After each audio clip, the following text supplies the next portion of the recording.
உங்களுடைய சரீரமாக இருக்கிற அப்பத்தை பெற்றுக்கொண்டிருக்கிற பிள்ளைகளுக்காய் வருகிறோம். என்னுடைய ரத்தமாக இருக்கிற ரசத்தை பெற்றுக்கொள்ள போகிற பிள்ளைகளை கருத்தில் சொல்கிறோம். இது உங்களுடைய ரத்தமாக இருக்கிற நம்ம உடற்படுகிற ரத்தம் சகல சாபங்கள், கட்டுகள், தரித்திரம், வறுமைகள், பிரச்சனை எல்லாத்தையும் மாற்றி சமாதானத்தை உண்டு பண்ணுகிற, ஆசீர்வாதத்தை உண்டு பண்ணுகிற, மகிழ்ச்சியை உண்டு பண்ணுகிற ரத்தமாய் மாற்றி யாரை சாப சாபங்கள் எல்லாம் மாறி உடன்படுகிற ரத்தம் ஆண்டுகளை உடனுடைய ரத்தம் வாழ்க்கையில மாற்றத்தை ஜெயித்து உண்டு பண்ணட்டும்.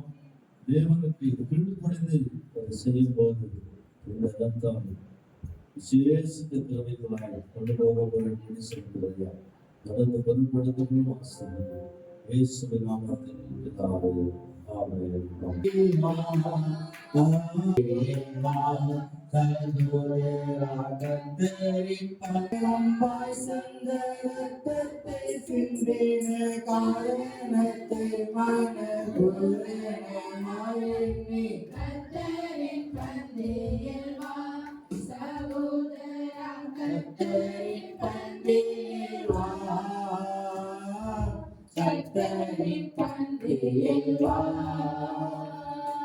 जीवन